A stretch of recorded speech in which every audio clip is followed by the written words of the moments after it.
Hey guys, this is Chris with HazmatandRescue.com. So welcome to 2023, new year, new me. So at HazmatandRescue.com, we've actually worked on adding a few things. We've got a hybrid hazmat class. There's a few videos in there. Of course, contact both myself as well as our director of personnel to get that going. We also have created our first year of hazmat technician ongoing training. We are still well within the works of trying to get hazmat incident command ongoing training, but that still has a little bit of time until we get there. Of course, this is now our fifth newsletter video, so if this is your first time checking in, feel free to go back to the last four newsletters that we had about some of the previous conferences in 2022, some of our hazards like propane, natural gas, and gasoline explosions inside houses, or carbon dioxide emergencies. Without a doubt, these newsletters provide us a decent amount of quality training. It takes less than half an hour to watch the video and go through the two or three bullet points that I just talk about and discuss. Not really trying to hammer any fire departments in any way, shape, or form, just having a conversation about what they did right, what I may see they did wrong, and some of the considerations that we can think of. So for this month, beyond talking about some of the upgrades that we have going on with the webpage, of course, we still have our hazmat operations ongoing training the first year. We have Hazmat Awareness Basic, which will always be free. We have that additional hybrid class that I talked about, our technician ongoing class, as well as a few other small lessons.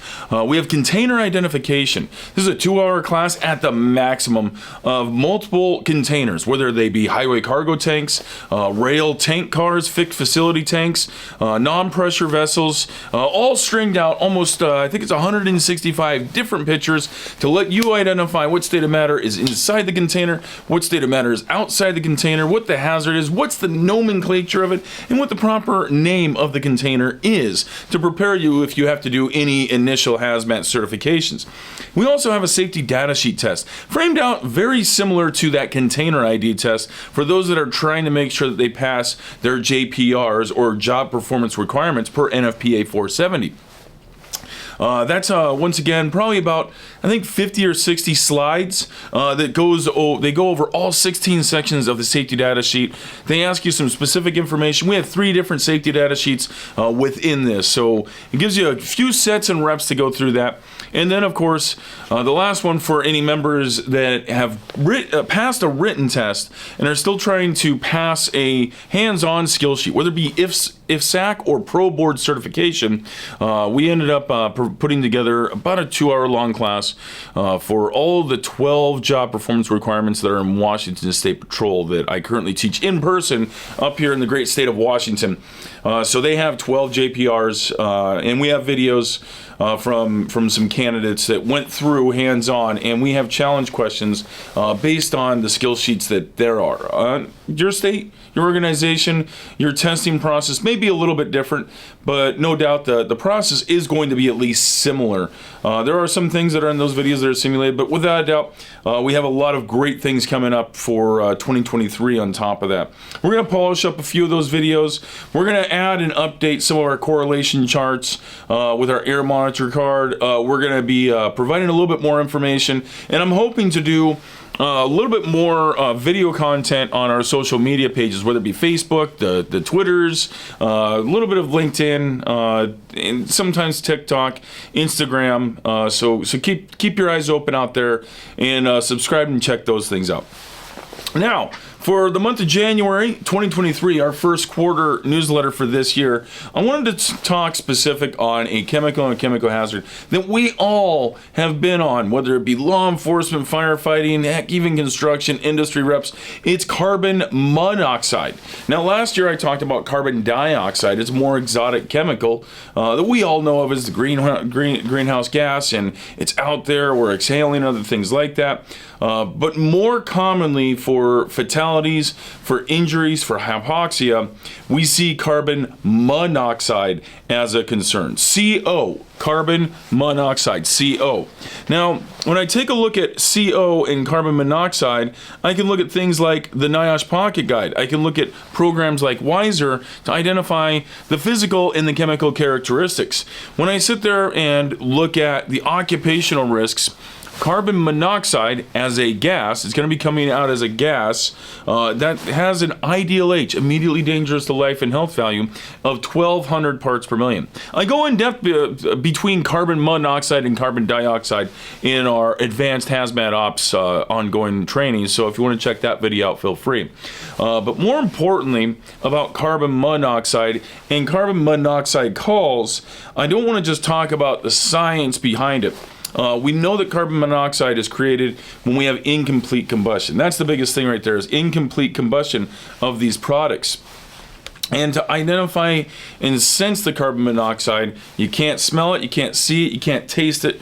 You're going to need to use an air monitor, either something like this Draeger 5000 monitor. We have the more exotic ones like this Draeger XAM 8000.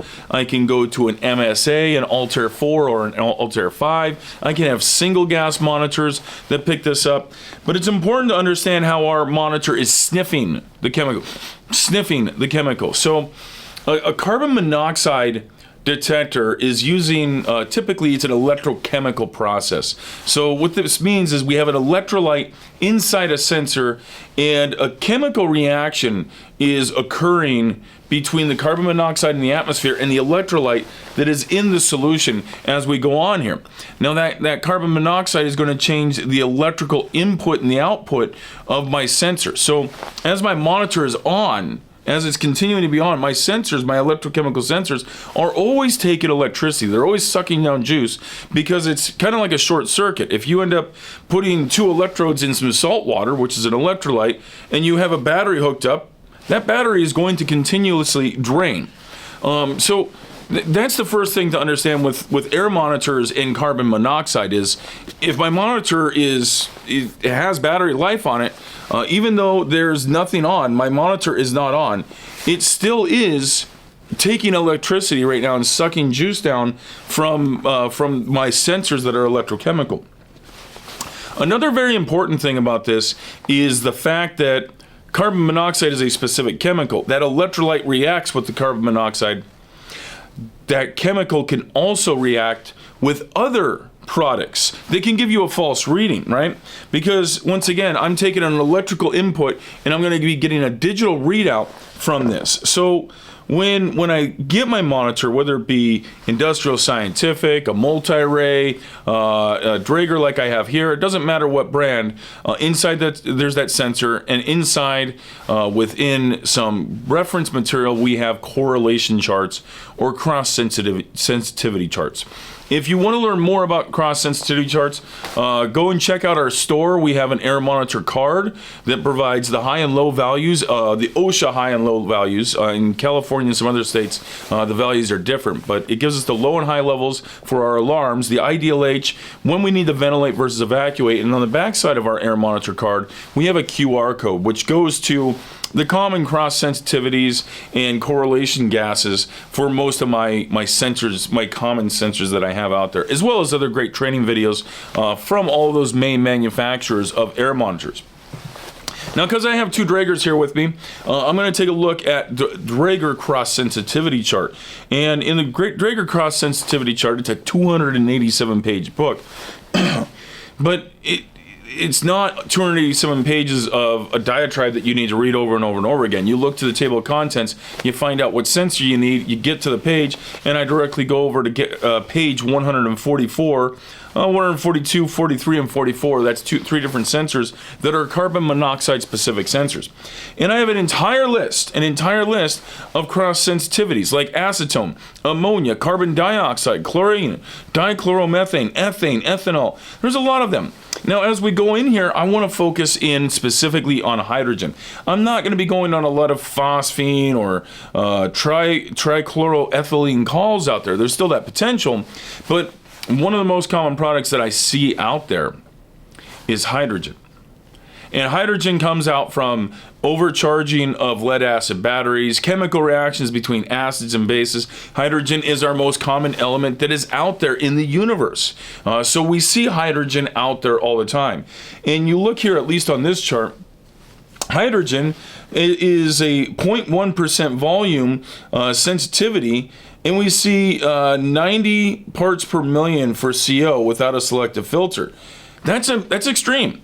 So any little bit of hydrogen in the atmosphere will make my CO sensor start screaming and make it look like it's an actual carbon monoxide call, when in reality it's a hydrogen call. And hydrogen is odorless and colorless, so it's very difficult to identify that. For some more advanced monitors, we do have hydrogen blind CO sensors that some hazmat teams may get, but once again, it is difficult. Let's look here at the MSA chart, because that's another common brand that we have. And what we see here on this 2-page chart doesn't give us the exact cross sensitivities, but we see hydrogen commonly causes positive CO response, as hydrogen molecules are small enough and sufficiently non-reactive to pass directly through the filters of many sensors. Once through the filter, hydrogen is easily oxidized at the platinum working electrode. Hydrogen-resistant CO sensors are available, like I said. So there's a lot of important information there to understand that our sensors and our monitors, they don't just flat out tell us that we are in a carbon monoxide atmosphere. They don't flat out tell us that we are in a hydrogen sulfide or a hydrogen cyanide atmosphere or whatever it is. We have to interpret the results from this and understand what's going on. Do we actually have a carbon monoxide call, and how serious of a call it is? So let's just put this into perspective on an event. I ended up getting a phone call about a week ago from one of my captains asking, he was getting about 30 to 40 parts per million CO. Okay, where was it? It was in the bedroom. That's where our monitors were going off. Okay. Why'd they call? Well, because they had a house CO sensor. Okay, perfect. We've got the house CO sensor. It was actually going off. You have your CO sensor. It's actually going off. Luckily, with the agency that I work at, we have PAC 65 single gas CO sensors on our medical monitors. It's like, hey, go out and get that CO sensor, and let's make sure 1/3 time. Okay. It's there. There is carbon monoxide in the environment. All right, this is bad because, once again, it's a chemical asphyxiant. It can attach to the hemoglobin, our red blood cells, at a rate 240 times that of oxygen. So it can slowly lead to hypoxia in our people that are living in the house, and they can eventually become victims for this. So we do have to find out potentially what's going on. But even though I've got 3 sensors here that are telling me that it's carbon monoxide, that's not absolutely true. It still could be hydrogen, right? Like we just talked about. It still could be phosphine or chlorine or carbon dioxide. There's so many others that were on that list. So now we got to start trying to rule those things out. Now, a lot of those chemicals like chlorine, they're going to be pungent. They're going to have a smell to them. So we can flat out rule those things out. Hey, what did it smell like in here? Oh, I didn't smell anything. Perfect. Now I've ruled it down into my non-odorous chemicals that are left. And of course, that still leaves carbon monoxide. But what can be doing this? Do they smoke in the house? Yes. Smokers in houses that are smokers are going to have a higher level of carbon monoxide. And that's going to help build up in their blood, unfortunately, within the house, and that's why secondhand smoke is really bad. It's not the only reason, it's just a reason. Now, what else? Oh, they were burning incense in the living room. Okay, so now we have some other issues. What about natural gas? No natural gas to the building. Okay. What about the heater? Well, the heater's electric. Okay. What about the heater? What about the vents? What about the filters? Do we have a potential that some type of dust or some type of piece of paper contacted the heating element and released carbon monoxide into the atmosphere? Do we have any charging batteries? Do we have any running cars next to the outside bedroom window? Do we have any cars that are just sitting there possibly on a charger? Now, lithium-ion batteries and a lot of our other charging systems, they're not going to release hydrogen gas. That just comes down to the chemistry. They're sealed units. But lead-acid batteries absolutely will. So just trying to identify things like that. In totality, when we got done with this call, when I was doing my phone consult with him, I was like, look, you've got the apartment technician there, and let's have them grab another carbon monoxide sensor that they have for house, residential sensor, not a 4-gas expensive monitor, a residential sensor. Put that in the bedroom. Now they have one in the bedroom, now they have one in the living room, because the monitors had gone down to below 9, below 6 parts per million within the half hour that we were there. All right, so now we have 2 CO sensors in the house. Have them close everything down. They were watching a movie before. Let them carry on and watch the movie again. If the CO sensors go off again, tell them to evacuate the house and keep all the doors closed. That's the important thing. They have to keep the doors closed. At the beginning and the outset of this call, they left and they opened everything up. They ventilated. So now we can't identify where or what the hazard truly is. When we go in, we may or may not get some readings. But I don't know unless I go in and I'm able to narrow down where those readings are. So luckily they didn't have to call back again and it never went into alarm. But if they would have, and if it would have gone into alarm, I would have rolled on up and I would have gone with the engine company. I would have taken my 5-gas monitor with me as well as their 5-gas monitor. And we would have gone in most likely in bunker gear and SCBA, because knowing that this thing would be into alarm, because the first time it was at 60 parts per million. And then we would start identifying our monitoring on where this potential hazard could be, with the house buttoned up, with the house locked up, with less air movement for it to dissipate and remove all that carbon monoxide or whatever the product may or may not be. And make sure we monitor low. We make sure we monitor medium. And then, of course, we make sure we monitor high. We take our time to not overwalk or over travel the distance of our sensors. Sometimes we have that reaction time. And when I sit there and take a look at this for my draggers, we have our T90 time. That's the time for this sensor to absorb the chemical and be within 90% accuracy of itself. And as I'm taking a look right now, we have a response time right there that my T90 time for this at 68 degrees is 35 seconds. So I have to have this monitor on, I have to have it warmed up, and I have to leave it in this exact location for 35 seconds. And when you sit there and think about 35 seconds, that's a very long time. I can't move the monitor for that full 35 seconds or I can't move it unless I want to get improper readings. So now we're almost at 35 seconds, and now I can move it forward a little bit further and get a more accurate reading right there. If we wanted to do this painfully perfect, we would be going about that fast.